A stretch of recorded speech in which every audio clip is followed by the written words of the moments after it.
એ પ્રાગટ્ય દિવસની આપ સૌને ખૂબ ખૂબ હાર્દિક મંગળ બધાઈ. મારા પુષ્ટિ માર્ગની વધાઈ આપણને પુનઃ પ્રાપ્ત થઈ એ પૂજ્ય શામુદાના અથાગ પરિશ્રમથી આજે આપણે જે ગ્રંથો ભણી રહ્યા છીએ, સિદ્ધાંતો સમજી રહ્યા છીએ, તો એ ગ્રંથો એ સિદ્ધાંતોની સાચી સમજ તો એ 50 વર્ષનો જે પરિશ્રમ છે એનું ફલ આપણે આજે ચાખી રહ્યા છીએ. પણ આપણા દુર્ભાગ્ય છે કે એ ફલ સામે છે તો પણ એનો આસ્વાદ લેવા માટે આપણે તૈયાર નથી. એટલે મહાપ્રભુજી પણ એ જ આજ્ઞા કરે છે કે સેવાના અનુકલ્પમાં કથા, સેવા અને કથા બંને ન થઈ શકે તો કેવલ અષ્ટાક્ષર મંત્રથી શરણાગતિનો ભાવ દ્રઢ રાખવો જોઈએ. એટલું પણ જો ન થઈ શકે તો ઇતિ આસુરોયમ જીવ નિર્ધાર. મહાપ્રભુજી પણ ત્યાં એકદમ ખુલાસો કરી આપે છે કે તો પછી આસુરી જીવ જ જાણવો જોઈએ. તો આજે વર્ગની શરૂઆત આપણે પુષ્ટિ અસ્મિતા ગીતથી જ કરીએ કે જેનાથી આપણી અંદર જે રહેલી આપણી અસ્મિતા એ જાગૃત બને. એટલે આજે વર્ગની શરૂઆત એ ગીતથી કરીશું અને જન્મદિવસની ઉજવણી આ જ છે કે અનુયાયીઓ બેસી અને એ ભગવત સત્સંગ અને એમાં પણ શ્રી મહાપ્રભુજીની વાણીનું ચિંતન કરે. વારે અમે વારે વળી તમે જે કાંઈ કહો તે વારે અમે વારે વારે વળી તમે જે કાંઈ કહો તે વારે નિષ્ઠાથી વલ્લભની વાણી અનુસરતા, નિષ્ઠાથી વલ્લભની વાણી અનુસરતા અમને બહિર્મુખ કહો છો તો તે વારે અમે વારે વળી બીજું જે કાંઈ કહો તે વારે. મેવા મેળવવા પ્રભુને નથી સેવતા, મેવા મેળવવા પ્રભુને નથી સેવતા, મેવાથી કરવી પ્રભુ સેવા રે અમે વારે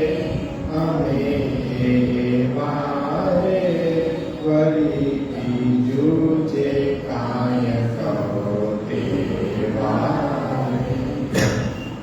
વાડીઓમાં ભક્તિના ભવાડા ગોઠવીને, વાડીઓમાં ભક્તિના ભવાડા ગોઠવીને કૃષ્ણ વિક્રયના ધન નથી દેવારે અમે વારે વળી તમે જે કાંઈ કહો તે વારે. લક્ષ્મીના નાથના નામે ભીખ માંગી, લક્ષ્મીના નાથના નામે ભીખ માંગી નથી કરવા મનોરથો એ વારે અમે વારે વળી તમે જે કાંઈ કહો તે વારે.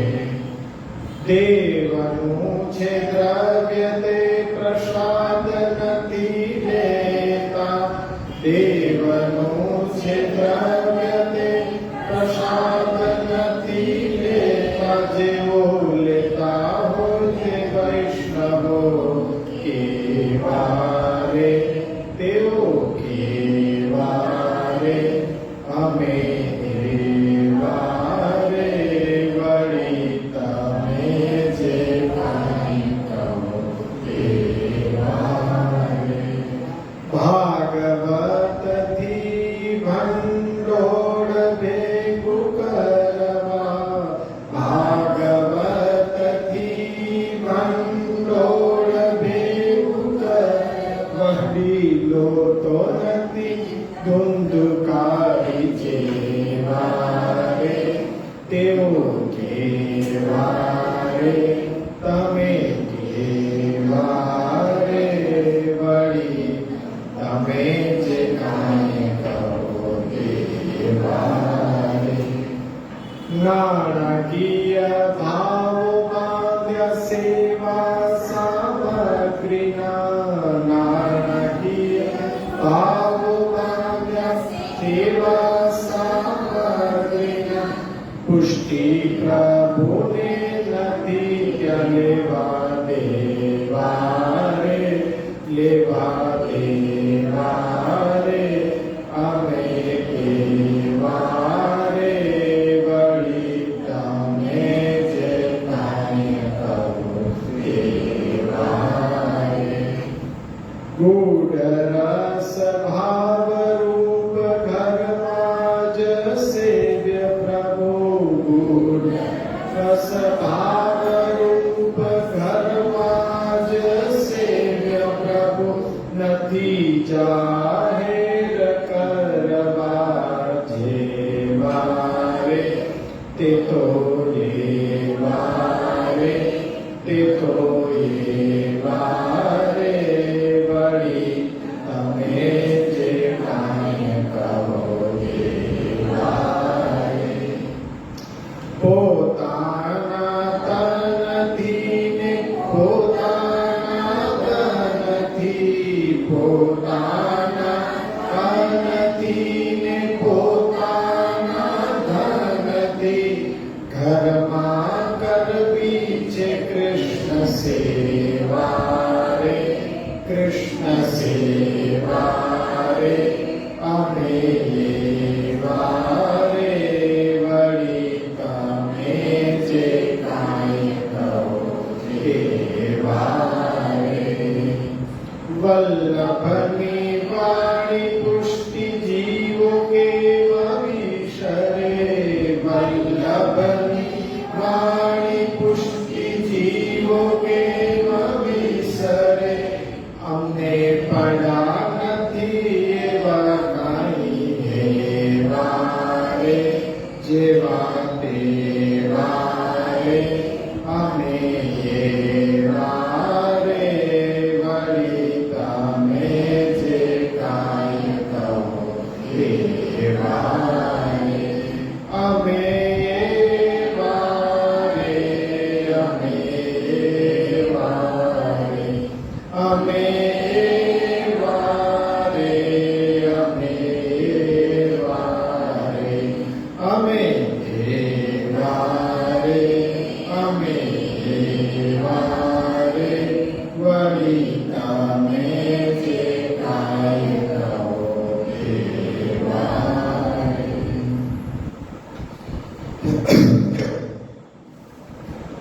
સિદ્ધાંત મુક્તાવલી ગ્રંથનો અભ્યાસ કરી રહ્યા છીએ. પ્રથમ બે શ્લોક અને ત્રીજા શ્લોકનો વિષય આપણા સેવ્ય પ્રભુના સ્વરૂપનો નિર્ધાર. પ્રથમ જે શ્લોક છે, નત્વા હરિમ પ્રવક્ષ્યામિ સ્વસિદ્ધાંત વિનિશ્ચય, સ્વસિદ્ધાંતનો આમાં વિનિશ્ચય મહાપ્રભુજી કરી રહ્યા છે.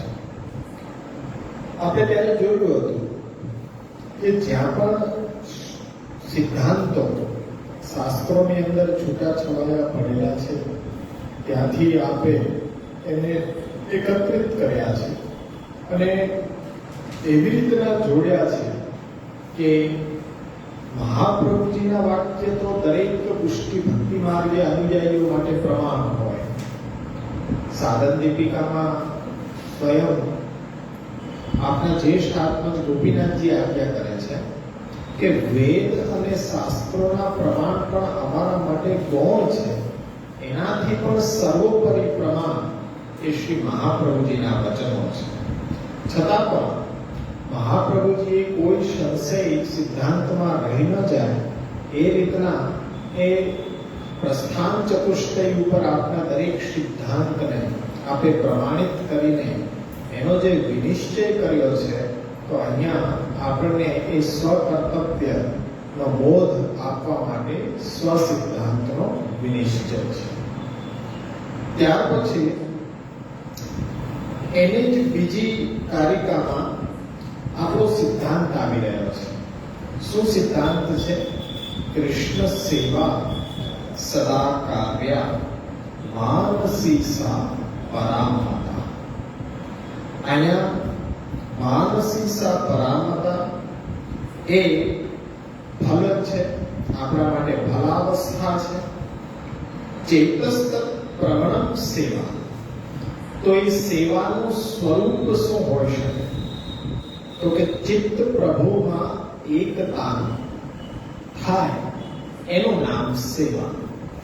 તો હવે ચિત્ત પ્રભુમાં એકતાનું કેવી રીતના થાય? તો એ સેવાનું સ્વરૂપ બતાવી અને એ સ્વરૂપની સિદ્ધિ માટે સાધન બતાવ્યું છે. સાધન શું છે? તત્ સિદ્ધયે તનુવિત્તજા. અહીંયા તનુજા વિત્તજા એ અલગ અલગ કરી શકાતું હશે, પણ મહાપ્રભુજીએ એ પદને ભેગું રાખ્યું છે, તનુવિત્તજા. કારણ કે આપનો સિદ્ધાંત છે કે સેવા કરતાના જ તનથી અને સેવા કરતાના જ ધનથી એ પોતાના જ ઘરની અંદર એ પ્રભુની સેવા શક્ય થઈ શકે છે. પરંતુ એ સેવા કરવા માટે ભક્ત પોતાનું ઘર છોડીને અન્ય કોઈ પણ જગ્યાએ જો સેવા કરવા જઈ રહ્યો છે, તો એ સેવા ક્યારેય થઈ શકતી નથી. તો એ સિદ્ધાંત છે. તો આ સેવા ચેતસ્ત પ્રવણ એ ચિત્ત પ્રભુમાં એકતા ક્યારે થશે? કે જ્યારે અનુયાયી પોતાના નિજ ગ્રહની અંદર પોતાના જ તનથી અને પોતાના જ ધનથી પ્રભુની સેવા કરશે, તો એને ચેતસ્ત પ્રવણ એ સ્વરૂપ જે સેવાનું છે સિદ્ધ થશે અને માનસી સા પરામતા ફલ અવસ્થા સુધી એ પહોંચશે. આ સિવાયનો કોઈ પણ રસ્તો, ક્યાંક પૈસા ફેંકીને કોઈની પાસે સેવા કરાવડાવીને આવી જે સેવાનો પ્રકાર છે, એ કદાપી ચિત્ત આપણું પ્રભુમાં એકતા થવા દેશે નહીં. હવે જે સેવાનો સ્વભાવ છે એની અંદર અવાંતર ફલ લક્ષણ આવી રહ્યું છે. અવાંતર ફલ લક્ષણ શું છે? તો તમે જોઈ શકો, તત સંસાર દુઃખસ્ય નિવૃત્તિ બ્રહ્મ બોધનમ. એક તો બ્રહ્મનો બોધ થશે, એટલે કે જગત સર્વ બ્રહ્માત્મક છે. આ સર્વત્ર જગત બ્રહ્માત્મક છે એવી દ્રષ્ટિ આપણને જે જ્ઞાની લોકો આખા જીવનની તપસ્યા પછી જે ફલ પ્રાપ્ત કરે છે, એ આપણને સેવા કરતા કરતા એક ગિફ્ટના રૂપમાં મળે છે. અવાંતર ફલ લક્ષણ એટલે શું? ગિફ્ટના રૂપમાં. સેવાનો સ્વભાવ એવો છે કે ભક્તને કામના નથી હોતી પોતાના સાંસારિક દુઃખો દૂર કરવાની, પરંતુ સેવાનો સ્વભાવ જ એવો છે કે એ સેવા કરતાના સાંસારિક દુઃખ દૂર થાય. એટલું જ નહીં, પણ બ્રહ્મબોધ પણ અવશ્ય થશે. આગળ જતા એ જગતની તમામ જળ ચેતન ગમે તે પદાર્થ છે તેની અંદર એ બ્રહ્મના દર્શન કરી શકશે. એટલે અક્ષર બ્રહ્મની અંદર પણ પરબ્રહ્મના દર્શન કરવાનો એ ફલ છે, એક ભક્તને પ્રાપ્ત થશે, જ્ઞાનીને પ્રાપ્ત નથી થઈ શકતું. જ્ઞાની છે અક્ષર બ્રહ્મને જોઈ શકે, પણ પરબ્રહ્મને જોવા માટે ભક્તિની આંખ જોઈએ, પરબ્રહ્મને જોવા માટે સ્નેહની આંખ જોઈએ. પણ કોઈ વસ્તુનું જ્ઞાન લેવા માટે સ્નેહની જરૂર નથી, ત્યાં બુદ્ધિની જરૂર છે. એટલે જ્ઞાન છે એ બુદ્ધિ દ્વારા, એ આપણી બુદ્ધિથી પ્રાપ્ત કરી શકાય, પણ બ્રહ્મને જો સાક્ષાત્કાર કરવો હોય તો એ ભક્તિની આંખ સિવાય એ બ્રહ્મના દર્શન થઈ શકે નહીં. એટલે અક્ષર બ્રહ્મમાં જો પરબ્રહ્મના દર્શન કરવા હોય તો એ ભક્તિ છે. તો એ ભક્તિ જ મહાપ્રભુજી પંચમ પુરુષાર્થના રૂપમાં કહેવા માંગી રહ્યા છે. ચતુર્વિધ પુરુષાર્થ જે બાલબોધની અંદર આપણે જોઈ ગયા, તો તે બધા લૌકિક પુરુષાર્થ હતા. પણ અલૌકિક પુરુષાર્થ ક્યાં? તો એ અલૌકિક પુરુષાર્થના રૂપમાં અહીંયા એનો ખુલાસો વિશેષમાં મહાપ્રભુજી કરવા માંગી રહ્યા છે. ત્યાર પછી હવે જે આવી રહ્યો છે એ મુખ્ય કે પુષ્ટિ માર્ગીય સેવામાં સેવ્યનું જે સ્વરૂપ છે, તો એ સ્વરૂપનો ખ્યાલ આપણે હવે ત્રીજા શ્લોકથી લઈ અને 11મા શ્લોક સુધી જોવાનું છે. કે સેવ્ય શું, સેવ્ય સ્વરૂપ શું છે? અતસ્તુ બ્રહ્મવાદેન કૃષ્ણે બુદ્ધિર વિધીયતા. તો એ શું છે? એ વસ્તુને આપણે આ ત્રીજા શ્લોકથી લઈ અને 11.5 શ્લોક સુધીમાં સેવ્યના સ્વરૂપની વાત આવશે. સેવ્યના સ્વરૂપ માટે આપણે અહીંયા તમને એક ચાર્ટ બતાડવામાં આવ્યો હતો. એમાં એના 3 સ્વરૂપ. પહેલું સ્વરૂપ છે તો એ પરબ્રહ્મતુ કૃષ્ણોહી. તો એ પરબ્રહ્મના રૂપમાં જે શ્રી કૃષ્ણ છે એ એનું મૂળ સ્વરૂપ છે, એનું આધિદૈવિક સ્વરૂપ છે. પછી આપણે વચ્ચે એક વિભાગ હજી પાડ્યો હતો. તે કયો વિભાગ હતો?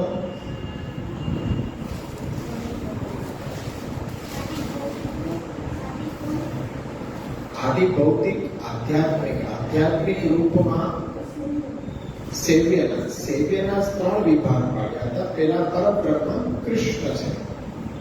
તો એના પછી આવી રહ્યો છે વચ્ચે કે જેમાંથી એ ગુણાવતાર અને લીલા અવતાર થયા તે નારાયણ. અને ત્રીજું સ્વરૂપ એ અક્ષર બ્રહ્મનું આવી રહ્યું છે. અક્ષર બ્રહ્મનું જે સ્વરૂપ છે એ પણ પરબ્રહ્મનું જ સ્વરૂપ છે. એટલે અહીંયા સેવ્યના સ્વરૂપમાં પહેલું જે પરબ્રહ્મ તો કૃષ્ણ હોય, તો એ પરબ્રહ્મ તો કૃષ્ણ હોય જે સ્વરૂપ છે, અક્ષરથી પણ પર, એ આદિદૈવિક સ્વરૂપ છે. એ આપણા સેવ્ય શ્રી કૃષ્ણ છે. સચ્ચિદાનંદકમ બૃહદ. સચ્ચિદાનંદકમ અહીંયા કમ શા માટે કીધું? તો કે મહાપ્રભુજી કૃષ્ણાશ્રય ગ્રંથમાં આજ્ઞા કરે છે, પ્રાકૃતા સકલા દેવા ગણિતાનંદ. તો અક્ષર બ્રહ્મનો આનંદ છે એ ગણિતાનંદ છે, અને પરબ્રહ્મનો આનંદ છે એ ગણતરી કરી શકાય એવો નથી, અગણિતાનંદ છે. જેમ કે અક્ષર બ્રહ્મનો પરબ્રહ્મ સાથે 2 સંબંધ આપણે જોયો. કયા કયા? ધર્મ અને ધર્મી, ધામ અને ધામી. હવે ધર્મના રૂપમાં જુઓ તો સત, ચિત્ત અને આનંદ એ બ્રહ્મના પણ ગુણો છે. એ જ ગુણ અક્ષર બ્રહ્મમાં પણ છે. તો એમાં ડિફરન્સ શું છે? તો કે અક્ષર બ્રહ્મની અંદર જે સતચિત આનંદ છે એ આનંદની ગણતરી થઈ શકે છે, જ્યારે પરબ્રહ્મના આનંદની ગણતરી થઈ શકતી નથી. જેમ કે ફૂલ બગીચામાં ઉગ્યું છે એની સુગંધ આખા બગીચાની અંદર પ્રસરી રહી છે. તો તમને એવું થાય કે આ ફૂલની સુગંધ આખા બગીચામાં પ્રસરી રહી છે, તો એ ફૂલમાં કેટલી સુગંધ હશે? તો બગીચામાં પ્રસરી રહેલી સુગંધ કરતા તો ક્યાંય વધારે ફૂલમાં હોવાની ને. તો એવી જ રીતના છે કે જેનો ધર્મ આપણને અક્ષર બ્રહ્મની અંદર વર્તાઈ રહ્યો છે, પણ એ ધર્મ જેની અંદર રહે છે એ ધર્મીમાં તો કંઈક અલગ જ હોવાનું. એટલે એ અક્ષર બ્રહ્મનો આનંદ કંઈક પરબ્રહ્મ કરતા ઓછો છે એ બતાવવા માટે અહીંયા સચ્ચિદાનંદકમ બૃહત. બૃહત એટલે વિશાળ, બૃહત એટલે અક્ષર બ્રહ્મ, પ્રભુને બિરાજવાનો ધામ.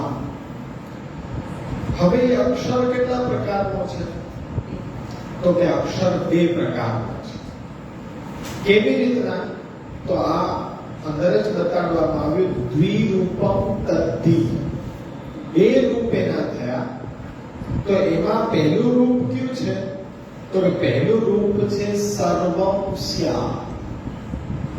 આ જે જગત આપણને દેખાઈ રહ્યું છે એ અક્ષર બ્રહ્મ જ છે. આપણે જેની અંદર રહી રહ્યા છીએ એ પણ અક્ષર બ્રહ્મ છે. આ અનંત કોટી બ્રહ્માંડથી બહાર પણ જે વિસ્તાર છે એ પણ અક્ષર બ્રહ્મ છે. તો અક્ષર બ્રહ્મ છે એ સર્વત્ર વ્યાપેલું છે. આપણે જ્યાં બેઠા છીએ પણ અક્ષર બ્રહ્મની અંદર જ બેઠા છીએ. તો એ અક્ષર બ્રહ્મ છે એ જગત રૂપે બન્યું અને એક એનું સ્વરૂપ છે પ્રભુને બિરાજવાનો ધામ. તો એ અક્ષર બ્રહ્મના બે રૂપો તમારી સામે આવ્યા. જ્યારે પ્રભુને એકમાંથી અનેક થવાની ઈચ્છા થઈ ત્યારે પ્રભુએ અક્ષર બ્રહ્મનું પાસું છે એ પ્રગટ કર્યું અને અક્ષર બ્રહ્મમાંથી જ આ સૃષ્ટિ જગતની રચના થઈ. તો એક સ્વરૂપ છે સર્વંશા કે જગત રૂપે આપણે જેને જોઈ રહ્યા છીએ. પણ શું અક્ષર બ્રહ્મ એટલું જ છે? નહીં.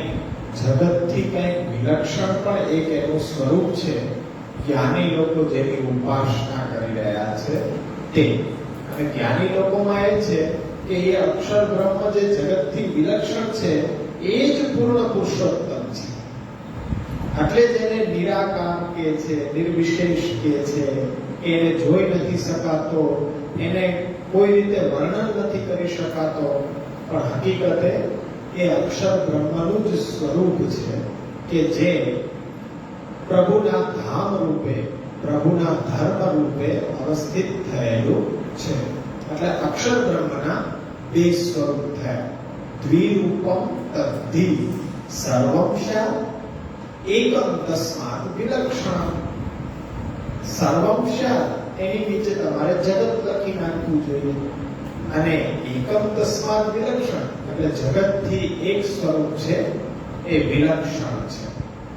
સમજાણું બધા?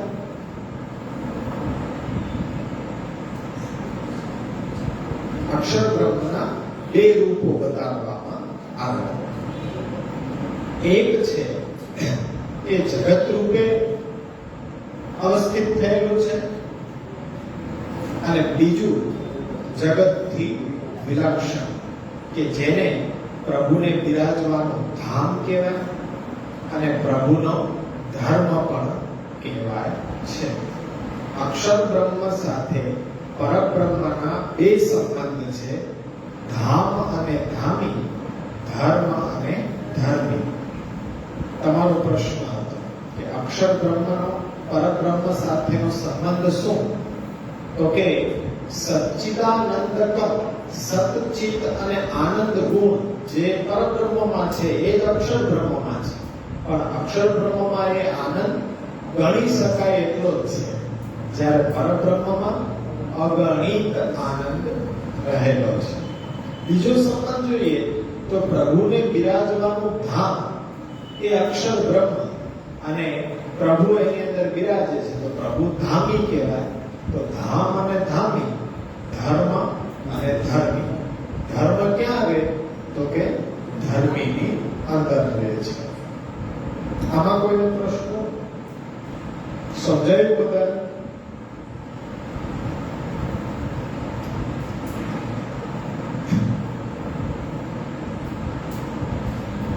ત્યાં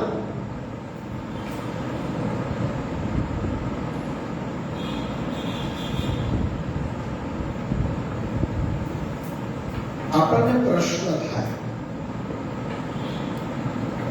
કે બ્રહ્મ અને પરબ્રહ્મ આ બેમાં શું તફાવત છે? કોઈ તમને પ્રશ્ન કરે કે બ્રહ્મ અને પરબ્રહ્મ બંને વચ્ચે ડિફરન્સ શું? બે એક જ હોય તો એકની આગળ પર કેમ એક્સટેન્શન લગાવ્યું? એક ખાલી બ્રહ્મ છે અને એક પરબ્રહ્મ છે. કોઈ કહેવાનું? હા, પર એટલે ઉપર. ઉદાહરણ મેં આપ્યું હતું. હા, બોલો બોલો. આપણે જે પરબ્રહ્મ હા જે નારાયણ સ્વરૂપ છે હા, એ બ્રહ્મ તો બધા છે. તમે એક જ ઉદાહરણ આપો. સંસદ ભવન છે, એની અંદર બેઠેલા બધા છે સંસદ સભ્યો, બધા મંત્રી છે, બધા મિનિસ્ટર તો છે જ, પણ એમાં વડાપ્રધાન છે તો એની આગળ પ્રાઇમ મિનિસ્ટર. તો મિનિસ્ટર તો છે પણ મિનિસ્ટરનો અધ્યક્ષ, સર્વાધ્યક્ષ એટલે પ્રાઇમ મિનિસ્ટર. જગત પણ બ્રહ્માત્મક છે. જગતની અંદર પ્રગટ થયેલા જીવો પણ બધા બ્રહ્માત્મક છે, બ્રહ્મના અંશો છે. પણ એનાથી પણ કંઈક ઉપર અધિક એ પરબ્રહ્મ છે. એટલે તેને પરબ્રહ્મ એટલે મૂળ તત્વ શ્રી કૃષ્ણ. આ બંને વચ્ચેનો ડિફરન્સ છે, બ્રહ્મ અને પરબ્રહ્મ. બ્રહ્મ એટલે વ્યાપક, બ્રહ્મ એટલે વ્યાપક અને બધામાં સમાન. પણ પરબ્રહ્મ તો એનાથી પણ કંઈક ઉત્તમ. ગીતાજીમાં ભગવાન એમ કહે છે કે ક્ષર, ક્ષર એટલે જગત જે આપણે જોઈ રહ્યા છે, એનાથી હું ઉત્તમ છું, કંઈક એનાથી પર છું, જગતથી પર છું. જગતથી પર એટલે અક્ષર આવ્યું. એકમ તસ્માત વિલક્ષણ. જે જગત રૂપે બન્યું છે એ પણ અક્ષર છે, પણ એ જગતથી પર તો કે અક્ષર. તો પ્રભુ કહે છે કે નહીં, અક્ષરાદપી ચ ઉત્તમ. એ અક્ષર તમે જેને કહો છો ને એનાથી પણ કંઈક વિલક્ષણ ઉત્તમ હું છું. તો જગત પણ બ્રહ્માત્મક, અક્ષરને પણ બ્રહ્મ કહેવાય, પણ એનાથી પણ પર છે એટલે પરબ્રહ્મ તો કૃષ્ણોહિ. એટલે કૃષ્ણ છે એ પરબ્રહ્મ છે. એટલે બ્રહ્મ અને પરબ્રહ્મની અંદર આટલો ડિફરન્સ છે. બીજો પ્રશ્ન એવો આવે છે કે સર્વમ શ્યામ, જે સ્વરૂપ આપણે જોયું, તો જે અક્ષર છે એ નામ રૂપ કર્મ જે બની રહ્યો છે, તો અક્ષર અને જે અક્ષર નામ રૂપ કર્મ નથી બન્યો તે નિત્ય લીલાત્મક અક્ષર છે. તો નામ રૂપ કર્મ જે છે તે અનિત્ય લીલા, એને શું સમજવું જોઈએ? ત્યારે આપણે એને એવી રીતના સમજ્યા હતા કે જુઓ, અહીંયા બધું બ્રહ્માત્મક છે, પરંતુ કોઈ નાટક ભજવાઈ રહ્યું છે સ્ટેજ ઉપર, ત્યારે તમારી સામે કોઈ કલાકાર આવી રહ્યો છે. તો એ કલાકાર છે, તમને ખ્યાલ છે, પણ એ નાટકમાં એને કોઈ એક રોલ ભજવવા માટે આપવામાં આવ્યો છે. કોઈ પણ નાટક હોય તો એમાં હીરો હોય, એમાં વિલન હોય. નાટકની દ્રષ્ટિએ આપણે હીરોને સારો સમજીએ અને વિલનને ખરાબ સમજીએ, પણ હકીકતે એ નાટકમાં એને ડાયરેક્ટર તરફથી આપવામાં આવેલા પાત્રો છે અને એ પાત્રોને ભજવી રહ્યા છે. પણ હકીકતમાં વિલન છે એ ખરેખર ખરાબ નથી. આપણે એને આ સ્ટેજ ઉપર જોઈ રહ્યા છીએ. એટલે જે પણ કાંઈ છે નામ રૂપ કર્મ એ બધું બ્રહ્મ જ બન્યો છે. અંતતગતવા શું છે, સ્ટેજ ઉપર આપણે જોઈએ છીએ નાટક, પણ એ નાટકના પડદા પાછળ જે બધું બ્રહ્માત્મક છે એને આપણે જોઈ શકતા નથી. જે વ્યક્તિ છે એ નાટકમાં તમને જે પાત્ર ભજવી રહ્યો છે એમાં તમે કોન્સન્ટ્રેટ કરી રહ્યા છો કે આ વિલન છે એટલે એ ખરાબ જ હોવાનું, આ હીરો છે એટલે બધું સારું જ કાર્ય કરવાનું. પણ સ્ટેજની પાછળ તો એ વિલન પણ એ જ છે અને હીરો પણ એ જ છે. આ હીરો તમારી સામે આવ્યો એ કોણ છે? તો કે બ્રહ્મ છે. આ વિલન તમારી સામે આવ્યો એ કોણ છે? તો કે એ પણ બ્રહ્મ છે. પણ તમને ધર્મ અધર્મનું જ્ઞાન છે એ શાસ્ત્ર દ્વારા ન સમજાય, તમને પિક્ચરાઇઝેશન કરીને સમજાવવામાં આવ્યો. એટલે જે પણ કંઈ બન્યો એ બ્રહ્મ બન્યો, પણ હકીકતે આપણી દ્રષ્ટિ એ હોવી જોઈએ. તત સંસાર દુઃખસ્ય નિવૃત્તિ બ્રહ્મ બોધનમ. જ્યારે સ્ટેજ ઉપર નાટક ઉપરથી આપણી દ્રષ્ટિ હટીને પડદા પાછળ જશે ને ત્યારે આપણને ખબર પડશે કે બધા જીવો છે એ તો બ્રહ્મના જ અંશ છે. ત્યાં તો બધા એક થઈ જઈ રહ્યા છે, ત્યાં તો બધા બ્રહ્મનું જ રૂપ છે. આજે આપણને દેખાઈ રહ્યું છે ખાલી માયાના પડદો આવી જાય તો એ માયાના પડદાથી આપણે જે પિક્ચર દેખાઈ રહ્યું છે એને જોઈ રહ્યા છીએ. પણ માયાનો પડદો ઉઠે એટલે પછી બધા પાત્રો એક જ થઈ જાય છે. જેનો ડિફરન્સ આપણે જોતા હતા એ બધો ગાયબ થઈ જાય. એને કહેવાય કે બ્રહ્માત્મક દ્રષ્ટિ થઈ કહેવાય. બાકી જ્યાં સુધી આપણને કંઈક ને કંઈક વિરોધાભાસ દેખાતો રહે ત્યાં સુધી એ બ્રહ્માત્મક દ્રષ્ટિ થઈ ન કહેવાય. સારી સારી વસ્તુમાં જ મને બ્રહ્મની ઝાંખી થાય, પણ ખરાબ વસ્તુમાં મને બ્રહ્મની ઝાંખી ન થાય તો એ બ્રહ્મબોધ નથી. પણ મને તો એ નરસામાં પણ એ જ બ્રહ્મ અને સારામાં પણ એ જ બ્રહ્મની ઝાંખી થઈ જાય. એને કોઈ દૈવિધ્ય ભાવ ન હોય, એક જ ભાવ થઈ જાય તો બ્રહ્મ છે એ સારામાં પણ છે, નરસામાં પણ છે. કારણ કે એની દ્રષ્ટિ સ્ટેજ ઉપર નથી, નાટક ઉપર નથી, પણ એની દ્રષ્ટિ નાટક પાછળ જે પાત્રો છે એ પાત્રો. અહીંયા ડાયરેક્ટર કોણ છે? પરબ્રહ્મ કૃષ્ણ. અને એને જે રોલ આપ્યા છે એ રીતના બધા ભજવી રહ્યા છે. પણ હકીકતે પોતે જ બન્યો છે બધું. સારું પણ પોતે બન્યો, ખરું પણ પોતે બન્યો, ખરાબ પણ. નામ રૂપ કર્મ જે છે પોતે જ ધારણ કર્યા છે. આ વસ્તુને જ્યારે સમજશો ત્યારે તમારી દ્રષ્ટિમાં કોઈ ભેદ રહી જઈ શકે નહીં. તો એ રીતે આપણને દેખાઈ રહ્યું છે હકીકતે વિલન છે એ ખરાબ નથી હોતો. પોતાની રિયલ લાઈફમાં એ સજ્જન વ્યક્તિ પણ હોઈ શકે, પણ એ નાટકમાં એને વિલનનો રોલ ભજવવાનો હતો તેને બખૂબી રીતે ભજવી દીધો. આપણને ખરેખર પ્રતીતિ કરાવી દીધી કે આ ખરાબ જ છે. આપણને એ સમજમાં આવ્યું કે ખરાબ કાર્ય કરે એનો અંત પણ ખરાબ હોય. તો હવે તે પિક્ચરની અંદર વિલન મરી ગયો તો શું સાચે જ મરી ગયો? નહીં, એ તો જીવતો છે. તો આ બધી જે સૃષ્ટિની લીલા છે એક નાટક છે. હકીકતે કોઈ એ રીતના ખતમ નથી થઈ જતો કે કોઈ એવી રીતના એ જન્મ નથી લઈ લેતો. આ તો એક ખાલી પ્રભુની લીલા છે, પ્રભુનું રમણ છે. એમાં આપણને દેખાઈ રહ્યું છે અને પ્રભુ દેખાડી રહ્યો છે. તો આ વસ્તુ એ બ્રહ્મવાદ છે. આ વસ્તુને લઈને ઘણા બધા મતો છે આપણી સામે પ્રવર્તિત થયા કે ભાઈ આ જગત છે એ બ્રહ્માત્મક છે. તો એ વાતને લઈને ઘણા બધા અલગ અલગ વિચારધારાઓ આપણી સામે પ્રસ્તુત થઈ. એનો ચિતાર શ્રી મહાપ્રભુજી આપી રહ્યા છે ચોથા શ્લોકમાં. કેવી રીતના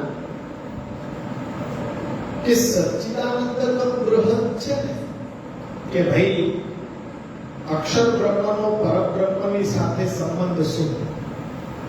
શું અક્ષર બ્રહ્મ જ એ પરબ્રહ્મ છે કે અક્ષર બ્રહ્મ પરબ્રહ્મથી જુદો છે? આ વિચારધારાને લઈને ઘણા બધા મતાંતરો પ્રવર્તિત થયા. એને મહાપ્રભુજી અહીંયા ગણના કરી રહ્યા છે. શ્લોક ઉપર ધ્યાન આપો. અપરમ તત્ર પૂર્વસ્મિન વાદિનો બહુધા જગુ. સચ્ચિદાનંદ બૃહદના વિષયમાં ઘણા બધા મતો છે પ્રવર્તિત થયા. એટલે બહુધા જગુ, ઘણી પ્રકારના મતો છે એ પ્રચલિત થયા. માયિક સગુણ કાર્ય સ્વતંત્ર ચ ઇતિ નૈકધા. હવે ત્યાં તમારે શ્લોક છે ને યાદ રાખવા માટે માયિક એની નીચે અંડરલાઈન કરીને માયાવાદીઓ તેને માયિક માને છે. સગુણ તો એને કહેવાય સાંખ્ય મત. સાંખ્ય મત દ્વારા એ સગુણ કહેવામાં આવે છે. પ્રકૃતિના 3 ગુણો રાજસ તામસ સાત્વિક એ પ્રકૃતિના ગુણોથી નિર્માણ થયું છે. એ રીતના સગુણ. કાર્યની નીચે લખાય ન્યાયિકો. ન્યાયિકોનો એ માન વિચારધારા હતી કે કોઈ એક વસ્તુનું નિર્માણ થઈ રહ્યું છે એના માટે કોઈ એક કારણ જવાબદાર ન હોય. ઘણા બધા કારણો ભેગા મળી અને એક નૂતન વસ્તુ અસ્તિત્વમાં આવે છે. પણ એ શું અસ્તિત્વમાં આવે છે એ કોઈને ખ્યાલ આવતો નથી. તમારી સામે ખાંડ રાખવામાં આવી, તમારી સામે ચોખા રાખવામાં આવ્યા, તમારી સામે દૂધ રાખવામાં આવ્યું. હવે શું બનશે? તો કે કઈક નવીન વસ્તુ બનશે. અરે નવીન વસ્તુ ક્યાંથી બને? દૂધ પર ખીર જ બને. પણ એમ કે છે કે ઘણા બધા કારણો ભેગા થાય ત્યારે એક કાર્ય અસ્તિત્વમાં આવે. ખાલી એક બ્રહ્મને જ તમે જગતનું કારણ માનો છો એ ક્યારેય શક્ય નથી. પણ એટલું તો ખરું કે એ કોઈ વસ્તુને કારણ અને એનાથી ઉત્પન્ન થતું કાર્ય એટલું તો ન્યાયિકો માને છે. એટલે કાર્ય એટલે એક નૂતન આરંભ છે. જગત એ નૂતન આરંભ છે. પરંતુ બ્રહ્મ એનું કારણ છે એવું નથી માનતા. એની સાથે ઘણા બધા કારણો જવાબદાર છે. તમે સમજો, કોઈ પણ વસ્તુ નિર્માણમાં 2 કારણો એ મહત્વના હોય છે. જે કારણ કાર્યમાં પરિણમે અને કાર્યમાંથી છૂટું ન પડી શકે એવા કારણને એ કાર્યનું કેવું કારણ કહેવાશે? ઉપાદાન. આ તર્કની ભાષા છે. ઉપાદાન કારણ કહેવાશે. દાખલા તરીકે માટી અને ઘડો. માટી છે એ ઘડા માટેનું ઉપાદાન કારણ છે. કેમ કે માટીમાંથી ઘડો બની જાય પછી ઘડામાંથી માટી છૂટી ન પાડી શકાય.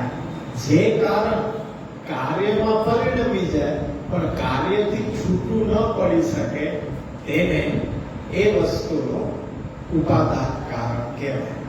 હવે ઉપાદાન કારણ સિવાયના વસ્તુ નિર્માણમાં જેટલા સહાયક કારણો છે એને નૈમિતિક કારણ કહેવાય. ખાલી તમને માટી આપી દે તો માટલું બની શકે? ખાલી માટીથી માટલું કેવી રીતના બની શકે? એની માટે તમારે ચાકડો જોઈએ, પાણી જોઈએ, એક લાકડી જોઈએ, તો એ નિર્માણ થઈ શકે.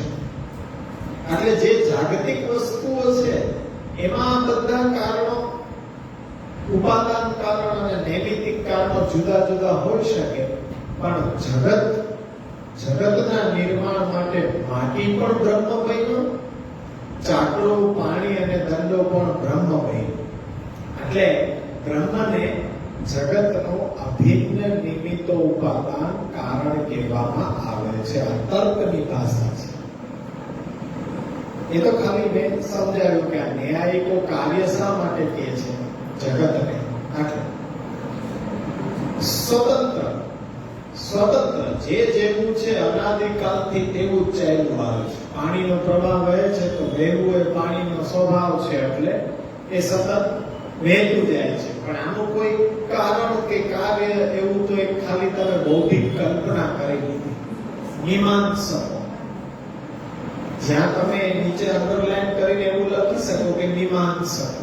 મીમાંસકો એટલે સ્વતંત્ર માને છે કે જગત છે એ અનાદિકાળથી આ જ રીતના ચાલ્યું આવ્યું છે. એનું કોઈ કારણ નથી કે કોઈ કાર્ય નથી. એ તો માણસની બુદ્ધિની કલ્પના છે કે તમે કોઈ વસ્તુને કારણ બનાવી દો છો અને કોઈ વસ્તુને એનું કાર્ય કહી દો છો. તો હકીકતે એવું કઈ છે નહીં. સ્વતંત્ર એટલે એ મીમાંસકો એવું માની રહ્યા છે. તો આ એક અક્ષર બ્રહ્મને જ લઈને આટલી સંકલ્પનાઓ આપણી સામે છે. માયિકમ, સગુણમ, કાર્ય, સ્વતંત્ર, પછી ચકાર મૂકવામાં આવ્યો છે. તો ચકારની અંદર વેદ બાહ્ય બધા મતો, બૌદ્ધ, જૈન, લોકાયતિક, વામ માર્ગ, આ બધા જે વિચારકો છે એ ચકારની અંદર મહાપ્રભુજીએ ગણી લીધા. ચ ઇતિ નેકધા, ઘણા બધા પ્રકારો આ અક્ષર બ્રહ્મને લઈને એ કહેવામાં આવ્યા છે. પણ એનો જવાબ શું છે? આ બધા વિચારોનું સમાધાન મહાપ્રભુજીએ કેવી રીતના આપ્યું? તો તમે જુઓ 5મા શ્લોકની પહેલી કારિકા. તદેવેતત પ્રકારેણ ભવતીતિ શ્રુતેર મતમ. આનાથી આખા જેટલા પણ આ વિચારો માયિકમ, સગુણમ, કાર્યમ, સ્વતંત્રમ, ચ ઇતિ નેકધા, આ બધાનો જવાબ મહાપ્રભુજીએ તદ એવેતત પ્રકારેણ ભવતીતિ શ્રુતેર મતમ. હવે એને સમજો કેવી રીતના મહાપ્રભુજી આ બધા વાદોનો નિરાશ કર્યો, આ બધા વિચારોને આપે સમાધાન કર્યો. પહેલા એ વસ્તુ વિચારો કે જે અક્ષર બ્રહ્મ છે, તો અક્ષર બ્રહ્મ તેમાં નામ, રૂપ અને કર્માત્મક જે પણ કઈ અક્ષર બ્રહ્મ બન્યો છે, તો એ અક્ષરની જ અલગ અલગ વ્યાખ્યાઓ આ બધા વિચારકો કરી રહ્યા છે. કે નામ, રૂપ, કર્મ જે અક્ષર બન્યો એની જ વ્યાખ્યા આટલા બધા પ્રકારે વિચાર કરવામાં આવે. હવે માયાવાદીઓ એમ કહે છે કે આ માયિક છે. કોઈ એમ કહે છે કે નામ, રૂપ, કર્મ છે પ્રકૃતિનું કાર્ય છે. કોઈ એમ કહે છે કે આની ઉત્પત્તિ પહેલા એ હતા જ નહીં. અને કોઈ એમ કહે છે કે નામ, રૂપ, કર્મનો ભગવાન સાથે કોઈ સંબંધ જ નથી. અનાદિકાળથી એમને ચાલતા આવ્યા છે. એક નામ રૂપમાંથી, એક નામમાંથી બીજું નામ ઉત્પન્ન થયું, એક રૂપમાંથી બીજું રૂપ ઉત્પન્ન થયું, એક કર્મમાંથી બીજું કર્મ ઉત્પન્ન થતું આવ્યું. અનાદિકાળથી આ સતત પ્રવાહ ચાલતો આવી રહ્યો છે. હવે આમ જુઓ કે દરેક વૃક્ષમાંથી કોઈ એક બીજ ઉત્પન્ન થાય અને દરેક બીજમાંથી કોઈ એક વૃક્ષ ઉત્પન્ન થાય. આ સતત પ્રક્રિયા ચાલતી જ રહે છે. પણ એવી જ રીતના દરેક નામમાંથી કોઈ બીજું નામ, એવી રીતના રૂપમાંથી કોઈ એક બીજું રૂપ, આવું સ્વતંત્ર પ્રક્રિયા ચાલી રહી છે. ઘણા એમ માને છે મીમાંસકો. સ્વતંત્ર, આપણે જે સ્વતંત્રમ સમજ્યા એ મીમાંસકો એવું માની રહ્યા છે કે આમાં એ હકીકતે કોઈ કારણ નથી. મહાપ્રભુજી એક સ્પષ્ટ ખુલાસો આપે છે કે આપણો સ્વસિદ્ધાંત શું છે? કૃષ્ણ સેવા સદા કાર્ય. તમે કૃષ્ણ સેવા કરવા માંગો છો, નિર્ણય પહેલા ઈ કરો. તમે કૃષ્ણ સેવા કરવા માંગો છો? આપણે કહીએ હા અવશ્ય. તો મહાપ્રભુજી કહે છે કે આ બધા વાદની અંદર ફસાવા જેવું છે નહીં. શા માટે નથી? તો આપણે એમ કહીએ છીએ કે જે તમે નામ રૂપ કર્મ ભલે માયિક માયના, કોઈ કાર્ય માયના, કોઈ એને સ્વતંત્ર માયના, પરંતુ આની પાછળ શું છે કે એ નામ રૂપ કર્મ સ્વતંત્ર નથી, પણ એ આપણા સેવ્યએ જ લીધેલા નામ રૂપ કર્મ છે.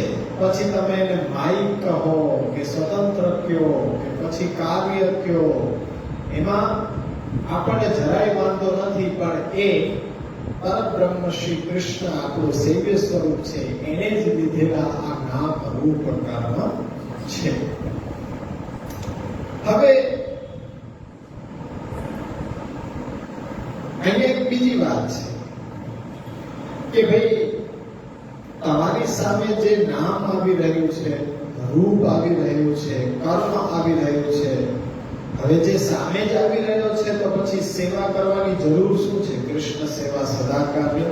જે સામે જ આવી રહ્યો છે નામ રૂપ કર્મને લઈને, તો પછી સેવાની જરૂરિયાત ક્યાં ઊભી થઈ?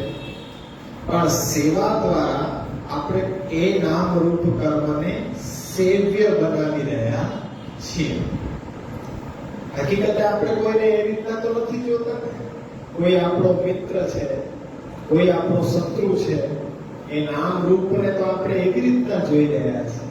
અને કર્મમાં પણ આપણે કંઈક સત્કર્મ કરી રહ્યા છીએ, કોઈ એવા શાસ્ત્ર વિરુદ્ધ કર્મ થઈ રહ્યા છે, એમાં પણ આપણે એ દ્રષ્ટિ નથી રાખી શકતા. પણ જ્યારે નામ રૂપ કર્મને આપણે સેવા દ્વારા સેવ્ય બનાવીએ છીએ, એટલા માટે સેવાની આવશ્યકતા છે. હકીકતે તમે એવી રીતના માનો કે જગત બ્રહ્માત્મક છે, તમને પછી બધા સરખા જ દેખાવા જોઈએ, પણ ત્યાં તમને એવું લાગે છે કે ભાઈ આ સારો છે, આ ખરાબ છે, આ દ્રવ્ય પાત્ર છે, આ ગરીબ છે, આ ઉચ્ચ છે, આ નીચ છે, આવો ભેદ છે, તો એ બ્રહ્મ તમને કેવી રીતના સાક્ષાત્કાર થઈ શકે? એટલા માટે તમે સેવ્યના રૂપમાં આ નામ રૂપ કર્મને સેવ્ય બનાવવા માટે સેવાની આવશ્યકતા છે. ત્યાં એક વચન છે એ યાદ રાખવા જેવું છે કે આનંદાદ એવ ખલુ ઈમાની ભૂતાની જાયન્તે આનંદેન જાતાની જીવંતી આનંદમ પ્રયંતિ અભિસંવિશંતિ. આ શ્રુતિ કહે છે કે આનંદથી પ્રગટ થઈ રહ્યો નથી, આનંદથી જીવિત નથી, આનંદમાં લીન નથી, તો આપમેળે કંઈક આવી રહ્યું છે અને આપમેળે કંઈક ક્યાંક જઈ રહ્યું છે. હવે આપમેળે કંઈક ઠીક થઈ રહ્યું છે, આપમેળે કંઈક નષ્ટ થઈ રહ્યું છે, તો પછી વ્યર્થમાં નામ રૂપ કર્મની સેવા શા માટે કરવી? આપોઆપ જ કોઈ ઉત્પન્ન થઈ રહ્યું છે, આપોઆપ નષ્ટ થઈ રહ્યું છે, આપોઆપ તે સ્થિર રહી રહ્યું છે, તો પછી સેવાની ભાંજગળ શા માટે કરવી જોઈએ? હકીકત એવી છે કે ઉભાવાપી અશ્રુત ગ્રંથો ઉભાવાપી જડાત્મકો અહો મોહસ્ય મહાત્મ્ય તત્રેક શિષ્યાતમ ગત. આ સાંકર મતની એક ઉક્તિ છે, બહુ સુંદર છે. એવી મજાક છે, વર્તમાન કાળમાં એ બહુ સાચી લાગે છે કે બે વ્યક્તિ ઊભા છે, બેયમાં અકલ નથી, કાંઈ સમજતા નથી, કોઈ ભણેલું નથી, બે અભણ છે, અંગૂઠા માર. છતાં પણ એક છે એ આસન ઉપર બેસી ગયો અને એક એના ચરણમાં બેસી ગયો. આસન ઉપર બેઠો એ ગુરુ થઈ ગયો, ચરણમાં બેઠો એનો શિષ્ય થઈ ગયો. આ કોમેન્ટ છે, જોજો બહુ સટીક છે અત્યારના, કે ભાઈ બંને છે એ શાસ્ત્ર ભણ્યા નથી, ગ્રંથો ભણ્યા નથી, પણ એમાંય આશ્ચર્ય એવું છે કે એક વળી પાછો આસન ઉપર બેસી જાય તો બીજો એના ચરણમાં બેસી જાય, અને એને ગુરુ કહેવાય. આસન ઉપર બેઠેલા ચરણમાં બેઠો હોય એનો શિષ્ય થઈ જાય.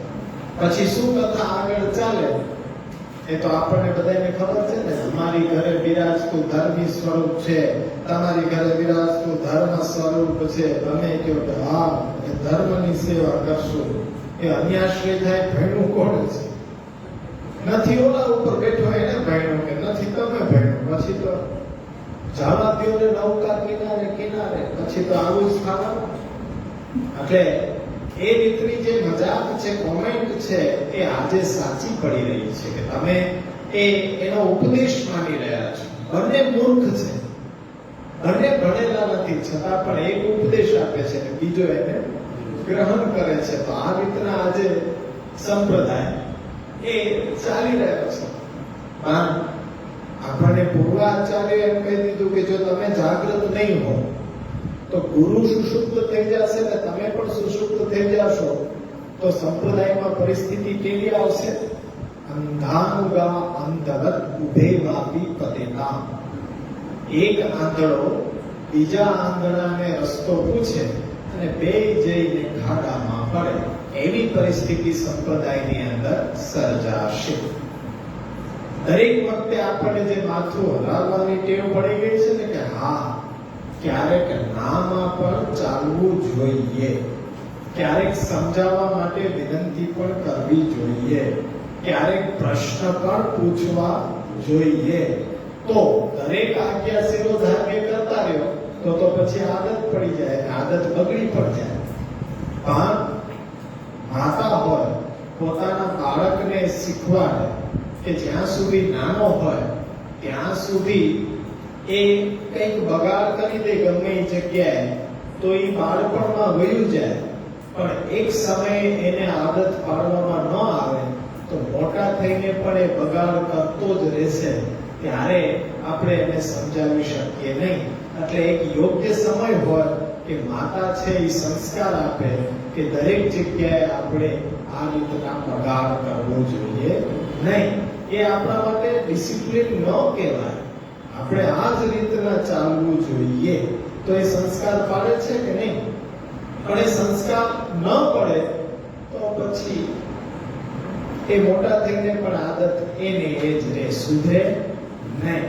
એટલા માટે અહીંયા આપણે ગ્રંથોનું અધ્યયન કરવું જરૂરી છે અને ગ્રંથોના અધ્યયન દ્વારા એ ડિસિપ્લિનમાં આપણે રહી શકીએ કે સંપ્રદાયની અંદર કેવી રીતના ચાલવું. ગુરુ છે તો એનું શું કર્તવ્ય છે, એક શિષ્ય તરીકે આપણું શું કર્તવ્ય છે, બંને એકબીજાને જાગૃત રાખે.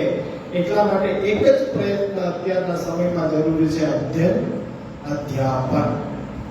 અમે તમારી સામે બેઠા છીએ તો તમે પ્રશ્ન કરીને પૂછો, અમે પણ તમને પ્રશ્ન કરીએ, એકબીજાના જ્ઞાનની ચકાસણી કરીએ તો જાગૃતતા રહેશે. બાકી તો સંપ્રદાયની અંદર અત્યારના અંધકાર છે અને બધા સુસુપ્ત છે. આની અંદર આપણો સ્નેહ, આપણા ભાવ ને એ દિશા ભટકાડવામાં આવી રહી છે. તો જાગૃત થવા માટે એક જ ઉપાય જરૂરી છે, મહાપ્રભુજીના ગ્રંથોનું અધ્યયન કરવું. સેવા જો કરવી છે તો સેવા માટે સેવક અને સેવ્ય બંનેને આનંદયુક્ત થવું પડશે. સેવક અને સેવ્ય બંને જો આનંદરૂપ થશે તો આનંદાય ખલુ ઈમાની ભૂતાની જાયંતે આનંદેન જાતાની જીવંતી. તો આનંદમાં અને આનંદમાંથી આપણે વિખૂટા પડ્યા, પાછા આનંદમાં જ સ્થિર થઈ રહ્યા છીએ અને અંતે આનંદમાં જ આપણે લીન થશું. તો એના માટે શ્રી મહાપ્રભુજી આપણો સ્વસિદ્ધાંત કહી રહ્યા છે, કૃષ્ણ સેવા સદા કાવ્ય. કૃષ્ણ એ આનંદ સ્વરૂપ છે. એ આનંદમાંથી આ જીવાત્માના રૂપમાં આપણે વિખૂટા પડ્યા. તો એ આનંદમાંથી વિખૂટા પડ્યા, પણ ક્યાં વિખૂટા પડ્યા? તો કે આનંદની અંદર જ. આપણું જીવાત્માનું વિચરણ ક્યાં થયું? અક્ષર બ્રહ્મની અંદર. તો અક્ષર બ્રહ્મ પણ આનંદાત્મક છે. તો અંતે પાછી સેવા કોને કરવાની? એ આનંદાત્મક પ્રભુની જ સેવા કરવાની. તો પાછા પહોંચવાનું ક્યાં? એ આનંદની અંદર જ પહોંચવાનું. તો એ આનંદ આપણે લેવા માટે શ્રી મહાપ્રભુજી કહે છે કે ભક્તિ છે એ પંચમ પુરુષાર્થ થઈ. ભક્તિ છે, આના સિવાય બીજી તો કોઈ વાત હવે અહીંયા કહેવાની શેષ ન રહી.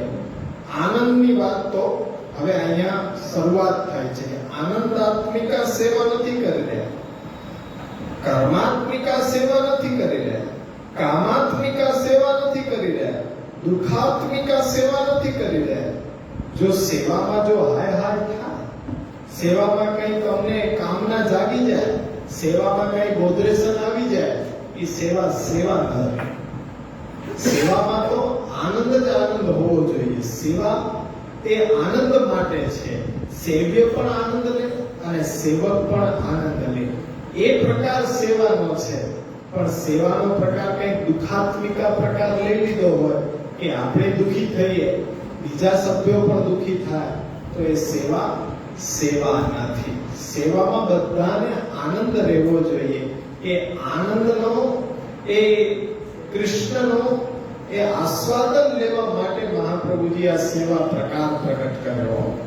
પણ એ સેવા જ કંઈક ટેન્શનનું કારણ બની જાય, એ સેવા જ કંઈક દુઃખનું કારણ બની જાય, તો એ સેવા સેવા નથી.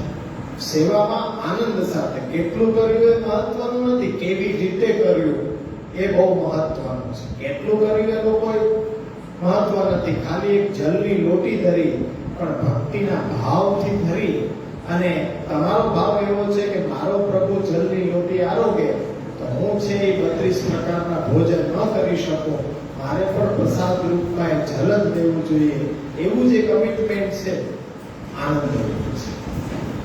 પણ જો તમે ઠાકોરજીને મિશ્રીમાં રાખો છો અને તમે છપ્પન ભોગ ઉડાવો છો, તો એ સેવા સેવા નથી, કંઈક અલગ કથા ચાલી રહી છે.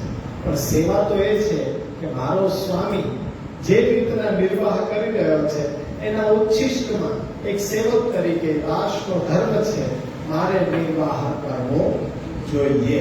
મારો ઠાકોરજી મિશ્રી આરોગે તો મારે મિશ્રી જ લેવી જોઈએ, પછી હું કઈ બીજું લઈ શકું નહીં. ભાઈ આપણે તો જીવ છીએ, કેમ ચાલશે? તો પ્રભુ છે એ પુષ્ટિવારકમાં ભગવાન નથી. ભગવાન પણ ભૂલીને એ આપણી સેવાને સ્વીકાર કરવા આવ્યો છે. જેમ મને ભૂખ લાગે, જેમ મને તરસ લાગે, જેમ મને ગરમી થાય, મને ઠંડી લાગે, એમ મારા પ્રભુને પણ ઠંડી લાગે, ગરમી લાગે, ભૂખ લાગે, તરસ લાગે. એ મનોરથો પૂર્ણ કરવા માટે ભગવદ રૂપ સેવાર્થમ તત્ સૃષ્ટિ ન અન્યથા ભવે. બાકી આ સૃષ્ટિને પ્રગટ કરવાનું કોઈ પ્રયોજન હતું જ નહીં. કારણ કે પ્રભુની સેવા માટે, પ્રભુના મનોરથો પૂર્ણ કરવા માટે એ પુષ્ટિ જીવો તરીકે આ ભગવત સૃષ્ટિને નિજ સ્વયંમાંથી પ્રભુએ પ્રગટ કરી, નહીં કે આપણી કામનાઓ, આપણા મનોરથો પૂર્ણ કરવા માટે નહીં. જો આપણા મનોરથો પૂર્ણ કરવા માટે ઈચ્છા થતી હોય તો આપણે પુષ્ટિ જીવ નહીં, આપણે દેવી જીવ નહીં, આપણે પુષ્ટિ માર્ગમાં નહીં. દૂર દૂર સુધી આપણો સંબંધ પુષ્ટિ માર્ગ સાથે નથી. એટલે મહાપ્રભુજી અહીંયા આ બધા વાદોની અંદર ફસાવા માટે રાજી નથી. મહાપ્રભુજી કહે છે જો કૃષ્ણની સેવા કરવી છે, કૃષ્ણની સેવા તમે ઘરમાં કરવા તૈયાર છો, તો મહાપ્રભુજી આ બધા વાદોનું સમાધાન બહુ સુંદર રીતે આપે છે. તદ એવે તદ પ્રકારેણ ભવતીતિ શ્રુતિર્મતમ. લોકો શું કહી રહ્યા છે એની તરફ ધ્યાન ના દેવું, પરંતુ સેવ્યની સાથે આપણો જે સેવાનો સંબંધ છે એ સ્થાપિત કરવા માટે એટલું તો સમજવું જ પડશે. તદ એવે તદ પ્રકારેણ ભવતીતિ શ્રુતિર્મતમ. એટલે કે તદેવ અક્ષર બ્રહ્મેવ એતત પ્રકારેણ ભવતીતિ. એટલે કોઈ માયા કહી રહ્યું છે કહેવાથી. માઇક પણ દુનિયામાં કોઈ વસ્તુ છે, ચાલો માઇક છે વસ્તુ, પણ એક માઇક વસ્તુ બન્યો કોણ? અક્ષર બ્રહ્મ.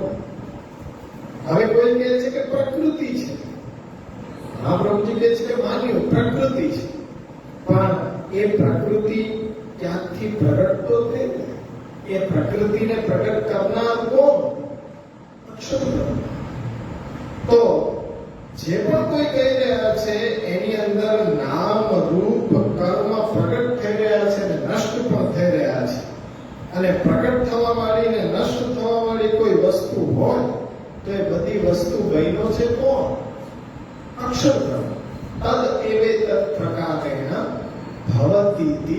શ્રુતેર મતમ. હવે આપણને એવો અનુભવ થઈ રહ્યો છે કે આ કોઈ કંટ્રોલ વિના આપોઆપ કોઈ વસ્તુ પ્રગટ થઈ રહી છે ને કોઈ વસ્તુ નષ્ટ થઈ રહી છે. પણ બીજમાંથી વૃક્ષ અને વૃક્ષમાંથી પાછું બીજ. હવે આપણને એમ થાય કે આ તો અનાદિકાલથી આ જ રીતના ચાલતું આવ્યું છે. પણ સ્વતંત્ર પ્રવાહ રૂપ પણ બહેનો કોણ? તદ એવે તદ પ્રકારેણ ભવતીતિ શ્રુતેર મતમ. જે પણ કઈ બહેનો આટલા બધા વાદો એકબીજા સાથે વાદ કરીને હારી ગયા, પણ મહાપ્રભુએ ખુલાસો કર્યો કે તમે માહિક કયો તમે પણ સાચા, તમે સ્વતંત્ર કયો છો તમે પણ સાચા, તમે કાર્ય કયો છો તમે પણ સાચા, તમે પ્રકૃતિ કયો છો એ પણ સાચા, પણ માહિક સ્વતંત્ર કાર્ય પ્રકૃતિ બધું બહેનો કોણ? એ અક્ષર બ્રહ્મ. તો અક્ષર બ્રહ્મ છે એ અમે માનવા તૈયાર છીએ, સેવા કરવા માટે તૈયાર છીએ. તો બીજા લોકો શું વાતું કરે છે એની પરવા કરવી જોઈએ નહીં. આપણે આપણી સેવામાં આપણા સેવ્ય સ્વરૂપની અંદર એ આપણો ભાવ છે. તદ એવી તદ પ્રકારેણ ભવતીતિ શ્રુતેર મતમ. એટલે આટલી વાત સમજાવ્યા પછી હવે શ્રી મહાપ્રભુજી એક સુંદર ખુલાસો કરી રહ્યા છે. કેવી રીતના ખુલાસો કરી રહ્યા છે કે માયિકમ સગુણમ કાર્યમ સ્વતંત્રમ ચ એતિ નેકધા. કૃષ્ણ સેવા એ આપણું લેપટોપ છે. પણ લેપટોપની અંદર વાયરસ આવી ગયા. માયિકમ સગુણમ કાર્યમ સ્વતંત્રમ ચ એતિ નેકધા. ઘણા બધા પ્રકારના વાયરસ આવી ગયા. હવે વાયરસ રિમૂવ કરવા માટે પણ કંઈક એપ્લિકેશન તો આવતી હશે ને. મહાપ્રભુજીએ એ ડાઉનલોડ કરી દીધી. તદ એવે તદ પ્રકારેણ ભવતીતિ શ્રુતેર મતમ. એ એપ્લિકેશન આપણા કોમ્પ્યુટરની અંદર કૃષ્ણ સેવાનું જે કોમ્પ્યુટર છે એની અંદર જે વાયરસ હતા એ વાયરસ ડિલીટ કરવા માટે એપ્લિકેશન મહાપ્રભુજી એપ્લાય કરી દીધી. તદ એવે તદ પ્રકારેણ ભવતીતિ શ્રુતેર મતમ. બધા વાયરસ છે ડિલીટ. બધા વાયરસ નીકળી ગયા. અને ત્યાર પછી મહાપ્રભુજી કહે છે કે હવે રીસ્ટાર્ટ મારો. હવે આને રીસ્ટાર્ટ મારો, તમારું કામ ચાલુ કરો. ત્યારે મહાપ્રભુજી આજ્ઞા કરે છે કે હવે અક્ષર બ્રહ્મનું જે તમને પ્રત્યક્ષ જ્ઞાન છે, હવે એ શ્રુતિ શાસ્ત્ર પ્રમાણિત જે સાધનો કહેવામાં આવ્યા શ્રવણાદિક, એ તમે ચાલુ કરો. જેથી કરીને તમને એ સાધનોથી ભજનમાં જે પણ કંઈ સેવામાં ઉપયોગી બધી સામગ્રી છે એના સાચા સ્વરૂપનું જ્ઞાન જે બ્રહ્માત્મક છે એ તમને હવે કોમ્પ્યુટર તમારું બતાવવા માટે રેડી છે. જ્યાં સુધી આ પ્રકારના વાયરસો હતા આપણું કોમ્પ્યુટર છે કાર્યાન્વિત નહોતું થયું. પણ તદ એવે તદ પ્રકારેણ ભવતીતિ શ્રુતેર મતમ. બધા જ વાયરસ ડિલીટ થઈ ગયા. હવે મહાપ્રભુજી કહે છે કે કૃષ્ણને માણવા માટેનો સાચો પ્રયત્ન સાધન તત્ સિદ્ધૈ તનુવિત્તજા. અને એ સાધન સેવા માટે શું જરૂરી છે? મહાત્મ્ય જ્ઞાન. મહાત્મ્ય જ્ઞાન માટે શાસ્ત્રને અભ્યાસ કરો. એ શાસ્ત્રનો અભ્યાસ કરવા માટે હવે તમને કોઈ પ્રતિબંધ થશે નહીં. તમારું કોમ્પ્યુટર રેડી છે, રિસ્ટાર્ટ કરો. અને હવે એ કેવી રીતના સાધનો એ સ્વરૂપને સમજવા માટે, એ સ્વરૂપની અંદર સેવાની અંદર વપરાતી તમામ સામગ્રીઓ પણ સ્વરૂપાત્મક છે. એ અક્ષર બ્રહ્મમાંથી કેવી રીતના પ્રગટ થઈ, એ કેવી રીતના બ્રહ્માત્મક છે, એ માટે શ્રી મહાપ્રભુજી દ્વિરૂપમ ચાપી ગંગાવજ જ્ઞેયમ સા જલરૂપિણી મહાત્મ્ય સંયુતા નૃણામ સેવતામ ભુક્તિ મુક્તિદા મર્યાદા માર્ગ વિધિના તથા બ્રહ્માપી બુદ્ધિતા. આ વાતને અહીંયા શ્રી મહાપ્રભુજી આપણને સમજાવી રહ્યા છે. તો આનો આપણે આવતા વખતે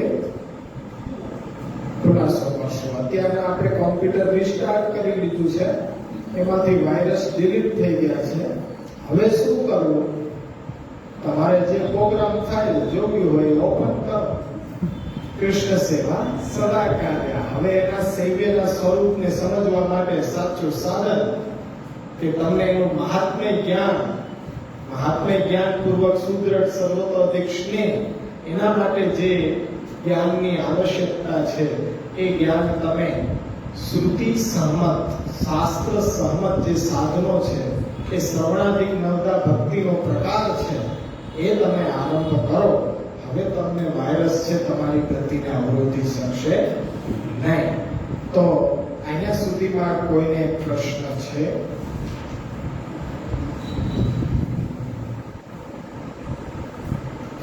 પ્રશ્ન હોય તો એ પૂછી શકો છો.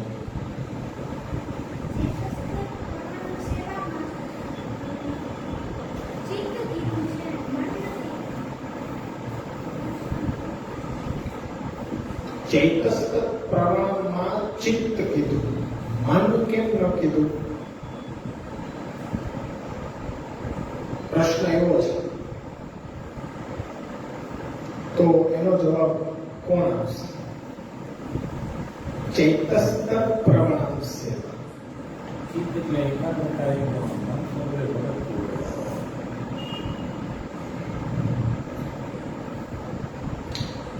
ચિત્ત સ્થિર રહી શકે, મન બધે ભટકતું.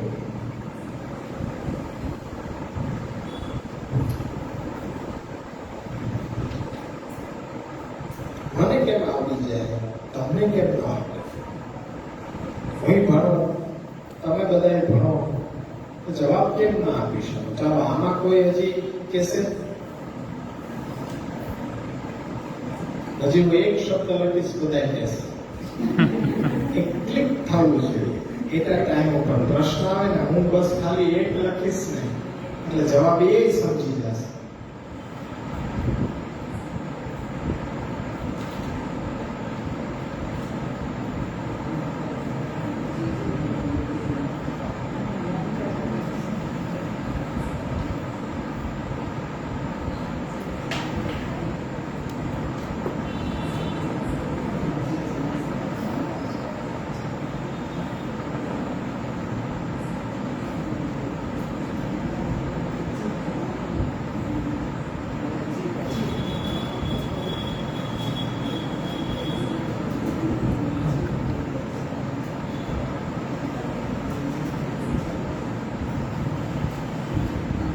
આવું કંઈક આવે.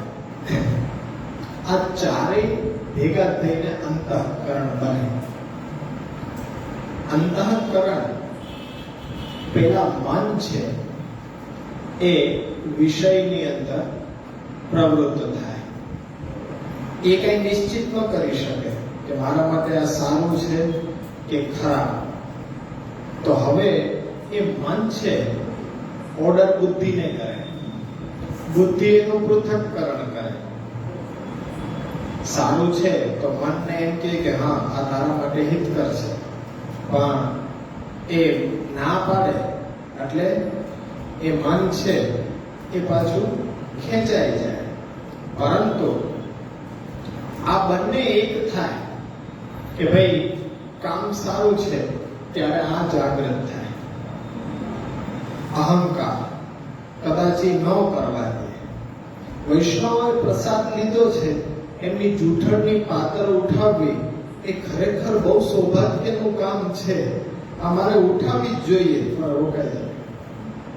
મારું નામ આટલું મોટું, બધાય મને જોવે કેવું લાગે. અહંકાર છે એને રોકી દે કે તું ના કર. પરંતુ આ ત્રણેયમાંથી જે વાત પસાર થઈને અહીંયા પહોંચી જાય ત્યારે આ એવું છે ફિનોમિના કે આના ઉપર જે લખાય ને એ ક્યારેય ભૂસી શકાય નહીં. આ ચિત્ત છે એ ક્યારેય પણ પોતે વિચાર નથી કરી શકતું. આને જે ઓર્ડર એના દ્વારપાળો તરફથી આપવામાં આવે અહીંયા જે લખાઈ જાય ક્યારેય જન્મો જન્મ સુધી એ ભૂસી શકાતું નથી. એટલે મહાપ્રભુજી અહીંયા ચિત્તને હાઇલાઇટ કરે છે. મનનું શું છે? એ તો ચંચલ છે. આજે લાગે, કાલે પાછું બીજા વિષયમાં લાગી જાય. આજે ભગવત સેવામાં લાગ્યું, કાલે સંસારમાં પણ લાગશે. બુદ્ધિ શું છે? કલિકાલથી મલિન થયેલી છે. કદાચ મન સાથે, ઇન્દ્રિયો સાથે વિષયમાં ઢસડાઈ પણ જાય. અહંકાર છે એ ડાયરેક્ટ ન થાય તો મન, બુદ્ધિ ને અહંકારમાં જ એ વાત છે એ અટકીને રહી જાય. પણ મહાપ્રભુજી કહે છે કે મનથી, બુદ્ધિથી, અહંકારથી તમે એક વસ્તુ નિશ્ચિત કરો, પરબ્રહ્મ તુ કૃષ્ણો હિ સચ્ચિદાનંદકમ બૃહદ, કૃષ્ણ સેવા સદા કાવ્યા માનસી સા પરામતા. અને એ સેવા મારે કરવી જોઈએ. મનને તમે વિષય આપો, જે વિષય છે સંસાર, એને ભગવાનનો વિષય આપી દો તો ભગવાનના વિષયમાં મન, બુદ્ધિ, અહંકાર એક થઈને ચિત્ત ઉપર જે વાતને પહોંચાડશે. ચેતસ્ત પ્રવણમ સેવા, જે દિવસે ચિત્ત તમારું સેવામાં લાગ્યું, આ ચિત્ત ઉપર કૃષ્ણ સેવા લખાઈ ગયું, ત્યાર પછી તમારે હવે આ સાધનાત્મક સેવા કરવાની જરૂર નથી. માનસી સા પરામતા, અમે ત્યાં પહોંચી ગયા. આખી સાધના પ્રણાલી આના માટે છે. એટલે ચેતસ્ત પ્રવણમ સેવા, ચિત્ત છે એ પ્રભુમાં એકતા થાય. અને ઈ સેવા કેવી હોય? આસ્કરણ રાજાના પ્રસંગની અંદર જોયું કે ભાઈ યુદ્ધના મેદાનમાં પહોંચી જાય, બાણ વાગી જાય, છતાં પણ એને અનુસંધાન રહેતું નથી, કારણ કે ચેતસ્ત પ્રવણમ સેવા. ત્યારે આ બધું ગુણ બની જાય. એકવાર ચિત્ત પ્રભુમાં લાગવું જોઈએ, મન નહીં. મન આજે છે, કાલે ન પણ હોય. બુદ્ધિથી ક્યારેક કોઈ ભ્રમિત કરે તો આપણે સેવાથી બહિર્મુખ પણ થઈ જાય. આપણો અહંકાર છે એ સોહમ નો હતો, પણ અહીંયા દાસોહમ કરી દીધું. પણ ઠાકોરજીને તો વળી પાછી જેને પોતે મળવું હોય, વળી પાછી ઠાકોરજીને ચોરીની આદત, એટલે દા પાછો આપણો ચોરી લે તો પાછો સોહમ રહી જાય. એટલા માટે અહીંયા ચેતસ્ત પ્રવણમ સેવા છે.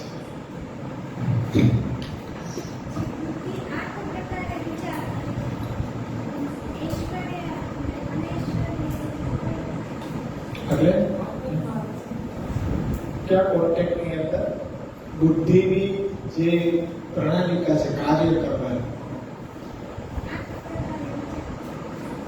એમાં સંકલ્પ, વિકલ્પ, એ વિપર્યય એ બુદ્ધિનો વિષય છે. બુદ્ધિને વિચાર કરવા માટેની જે આખી પ્રણાલિકા છે, મન દ્વારા જે વિષય આપવામાં આવે, બુદ્ધિ એનું પૃથ્થકરણ કરે અને એમાંથી એ નિર્ણય મનને આપે છે. પણ એ બુદ્ધિને મહાપ્રભુજી કેવી રીતે ડાયવર્ટ કરે છે? આત્માનંદ સમુદ્રસ્થમ કૃષ્ણમેવ વિચિંતયે અતસ્તુ બ્રહ્મવાદેન કૃષ્ણે બુદ્ધિ વિધીયતા. આપણી આત્માના રમણ કરવા વાળા એ કૃષ્ણમાં આપણી બુદ્ધિને સ્થિર કરી અને સેવામાં પ્રવૃત્ત થવું જોઈએ. એટલે સંકલ્પ વિકલ્પ કરવાનો સમય જ ન આપવો જોઈએ, કારણ કે એમાં સંકલ્પ વિકલ્પ તો કોઈ વિષય હોય તો આ તો ભગવાન જ છે સ્વયં, એમાં બુદ્ધિ એ જ રીતના સ્વીકૃત કરે. એટલે જ મહાપ્રભુજી કહે છે કે શાસ્ત્ર વિહિત જે શ્રવણાદિક ઉપાયો છે એના દ્વારા આપણે મહાત્મ્ય જ્ઞાન દ્રઢ કરવું જોઈએ, કે જેમાંથી બુદ્ધિને એ સંકલ્પ, વિકલ્પ, વિપર્યય એ જે આખી બુદ્ધિ માટેની પ્રોસેસ છે વિચારવાની, એ માટે મહત્વ છે. કોઈને પ્રશ્ન?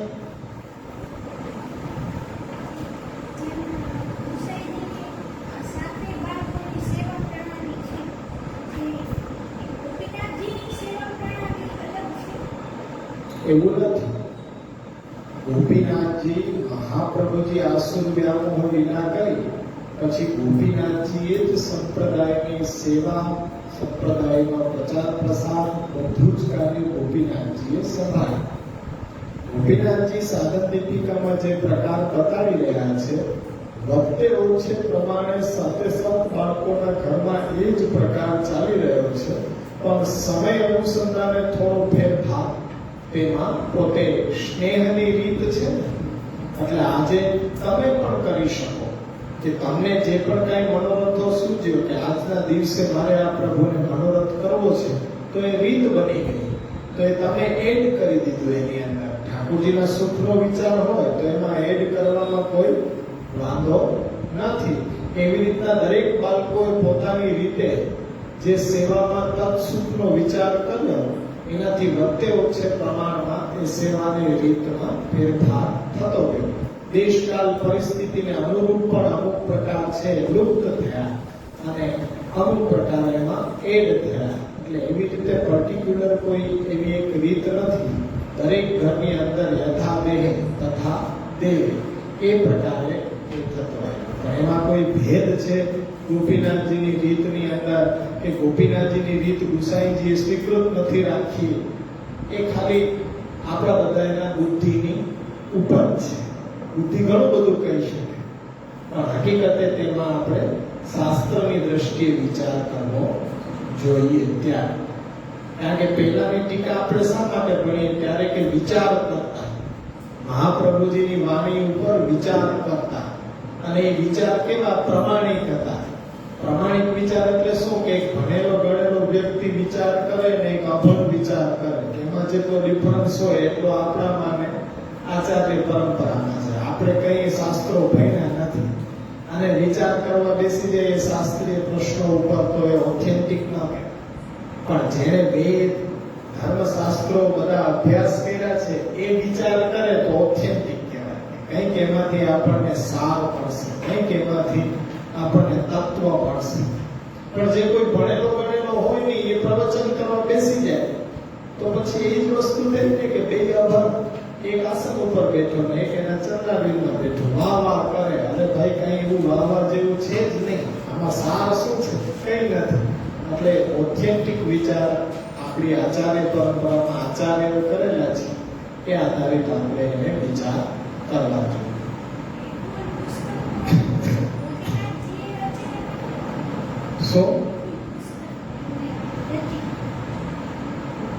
મૂળ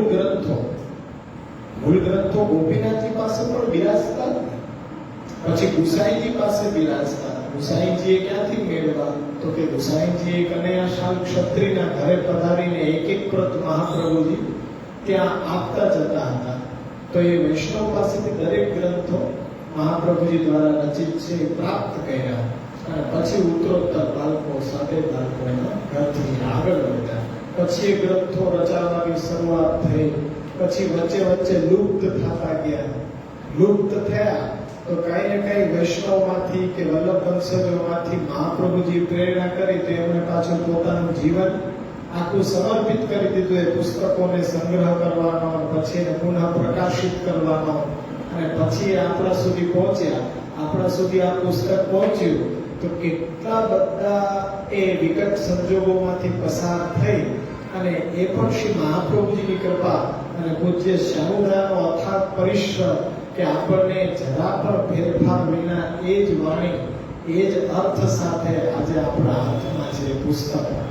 તો એ મહાપ્રભુજીની જ કૃપા કહેવાય કે આજે પુસ્તકોને છુપાવી લેવા હોય તો છુપાવી શકીએ, પણ એ ન છુપાઈને અનુયાયી સુધી પહોંચે એની સત પ્રેરણા કોઈને કોઈને કરતા રહ્યા. નાગરદાસ બાંભણિયા છે, મૂળચંદ તેલીવાલા છે, આ બધા વૈષ્ણવો છે, વલ્લભ વંશજો નથી. એમણે પણ આખું જીવન ગ્રંથોને સંગ્રહિત કરવામાં, પુનઃ એને ગુજરાતી ભાષાંતર, હિન્દી ભાષાંતર કરીને વૈષ્ણવો સુધી પહોંચે એમાં આખું જીવન પોતે સમર્પિત કરી દીધું. તો એ મહાપ્રભુજીની જ કૃપા હોય ત્યારે થાય. લાલુ ભટ્ટજી તે બધા ભટ્ટવર્ગની અંદર હતા. બાલકૃષ્ણ ભાગવતી લાલુ ભટ્ટજી ઉપનામ દ્વારા. પછી એ બધા લાલાજીઓ પણ હતા, એ ભટ્ટવર્ગની અંદર હતા, છતાં પણ ગ્રંથોની વ્યાખ્યાની રચના, પુનઃ પ્રકાશન કરવા એમાં આખું જીવન પાછું સમર્પિત કર્યું. એટલે કેવલ બાળકોમાં જ નહીં, વૈષ્ણવોમાં પણ એ કૃપાનું અનુસંધાન આવી શકે ત્યારે આ બધા ગ્રંથો પુનઃ પ્રકાશિત થાય. છે કોઈને પ્રશ્ન? માઇક લોકો જે માયાવાદી લોકો જે છે એ આ બધી વસ્તુને પ્રકૃતિ ને સ્વતંત્ર ને એવું ગણે છે. તો એ લોકો ભાગવતજીને પણ સમર્થન નહીં આપતા હોય ના, સમર્થન તો આપે છે, કારણ કે એનો નિયમ છે કે બ્રહ્મ તો સત્ય છે. કારણ કે ભાગવતજીમાં તો એવું છે ને કે પ્રભુએ જે સૃષ્ટિની ઉત્પત્તિ ને બધું વર્ણન ભાગવતજીમાં તો છે જ ને. પણ એ લોકો એવું નથી કહેતા બ્રહ્મ સત્ય છે, જગત મિથ્યા છે. જગત મિથ્યા છે, બ્રહ્મમાંથી પ્રગટ નથી થયું, હકીકતે એની માયા દ્વારા પ્રગટ થયું. એ શું કહેવા માંગે છે કે અંધારામાં દોરડું પડ્યું હોય તો તમને સર્પની ભ્રાંતિ થાય, પણ હકીકતે દોરડું ક્યારેય સર્પ બની શકતું નથી. બ્રહ્મ તો બ્રહ્મ છે, એ જગત રૂપે કેવી રીતના પરિણમી શકે? જગત છે એ મિથ્યા છે. હકીકતે એ લોકોને રસ્તો નથી મળ્યો કે ભાગવતજીમાં તો પ્રભુએ જે સૃષ્ટિની રચનાની ને આજના પ્રભુએ કહેલી છે ને ભાગવતજીમાં એમ જ કહી છે ને. ભાગવતજીને અનેક ટીકાકારોએ વિચાર કર્યા. માયાવાદી છે તો એને એની રીતે જોયું અને એની રીતે વ્યાખ્યા કરી. અલગ અલગ વિચારકોએ બધાએ પોતે ભાગવત જોયું અને પોતાનો જે મત છે એ પ્રમાણે એને વ્યાખ્યાયિત કર્યું. પણ મહાપ્રભુજીએ મૂળ અર્થ હતો એ સમજાયો. બાકી તો બધાએ પોતપોતાની રીતે એ વિચાર કર્યો છે. માઇક લોકો માયાવાદીઓ છે તો ભાગવતજી ઉપર શ્રીધરી ટીકા છે તો એ આખો માયાવાદ ઉપર છે. તો એને તો એ જ રીતના સમજાયું છે કે બ્રહ્મ સત્ય છે, જગત મિથ્યા છે. તો એ એવી જ રીતના એને વ્યાખ્યાયિત કરશે કે ખરેખર બ્રહ્મ છે એ જગતનું કારણ નથી, બની જ ન શકે. એટલા માટે એ લોકો એમ નથી કહેતા, પણ એટલું તો માને જ છે કે બ્રહ્મ સત્ય છે. મહાપ્રભુજી એમાં થોડો ઉમેરો કર્યો કે જો સત્ય હોય તો સત્યમાંથી પ્રગટ થનારી વસ્તુ મિથ્યા કેવી રીતના થઈ જાય? જો બ્રહ્મ સત્ય છે તો જગત પણ સત્ય છે, પણ અહંતા મમતાથી જે સંસાર માન્યો ને એ મિથ્યા છે. આ પ્રભુજી એટલો ઉમેરો કર્યો કે એની ભૂલ એને સમજાય. આશીર્વાદ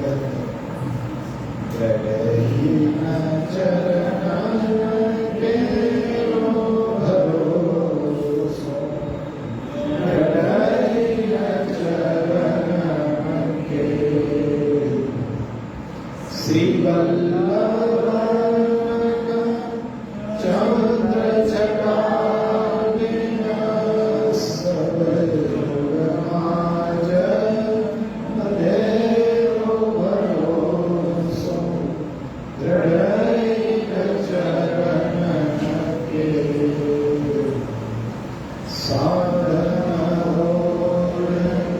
નહીં કરીને